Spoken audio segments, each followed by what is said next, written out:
With me to discuss this is the man representing Kentucky's first Congressman, James Comer. Congressman, thanks so much for coming on and, of course, being patient. That was a lot to unpack. What's your take on Biden's budget proposal? What do you think it says about where his priorities are now? Well, you gave a great rundown of it. You know, when Biden was campaigning, he said budgets are statements of values, and these are his values: massive tax increases, crippling debt, higher prices for Americans.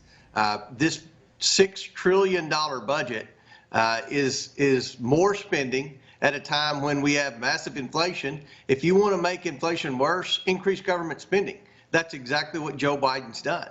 He also significantly increases taxes. And I agree that people should pay their fair share of taxes.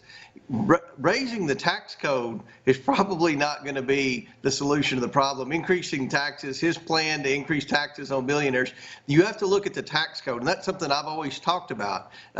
These billionaires will utilize existing tax laws for depreciation and tax write-offs and things like that. But Democrats have never been in the private sector, so they don't understand tax law. They're always trying to tinker with the tax laws and tax policy when in reality they've never been anything but a simple W-2 employee. So the Democrats are always trying to make a bad situation worse. This is another example of big government, big spending, and I think this budget is hopefully dead on arrival in Congress.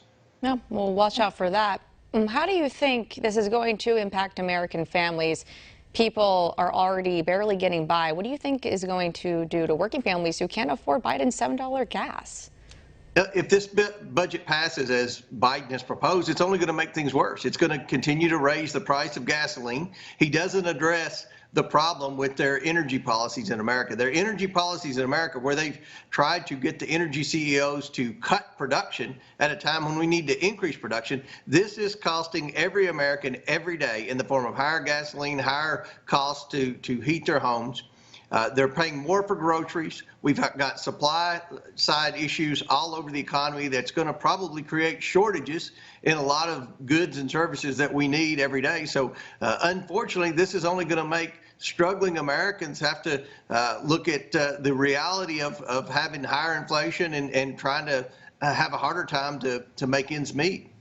What really bothers me, Congressman, is that there is an easy solution. And you just mentioned, increase production. Let's increase our own energy independence. Let's bring back those pipelines.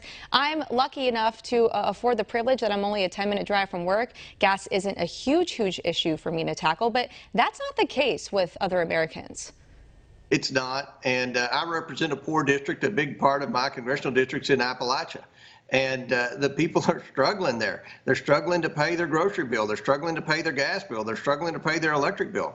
And all of this has gotten worse under Joe Biden. Unfortunately, this budget he's proposed is going to make it even worse. When we've got skyrocketing crime, we've got fentanyl coming across the border, we've got illegals pouring across the border. He doesn't even address border security. We have an energy crisis in America due primarily to Joe Biden's energy policy. He doesn't even address that. In fact, he makes that worse because he talks about funding new Green New Deal type proposals. It's only going to make gas higher. It's only going to make us in a more disadvantaged situation on the world stage. So Joe Biden's budget is symbolic of everything the Democrats are fighting for here in Congress. It's more government, more spending, and it's coming on the backs of working, tax-paying Americans. We know Democrats are going to eat this budget up, but what about Republicans? Does the GOP have enough backbone to stand up against this kind of tyrannical proposal?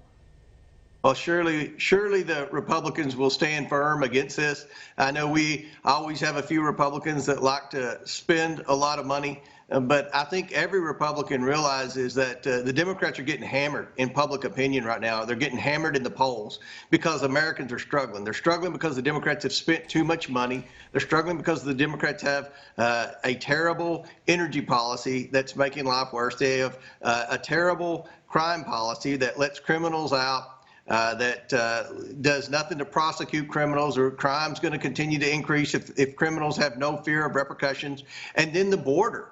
people are frustrated that drugs are pouring across the border and that illegals are pouring across the border to the tune of over 2 million just under Joe Biden's watch. And I think that Republicans will stand firm in opposing this ridiculous big government tax and spend budget that Joe Biden's proposed.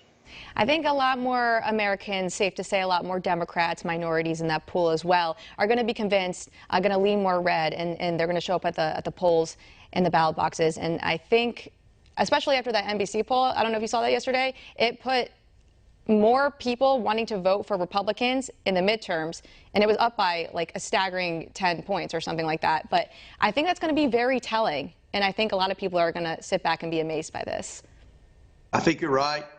And I hope that when Republicans get the chance to lead again, that we stick together and work together and do what we say we're going to do. That's what my friend Jim Jordan always says. Let's do what we say we're going to do. That's why we're working on a commitment with America, kind of like the contract with America. And hopefully the conservative press will hold us accountable and make sure that we follow through on our commitment to America. Let's hope they do, Congressman. Let's hope. James Comer, thanks so much for coming on the show this evening and fighting the good fight. Thanks for having me.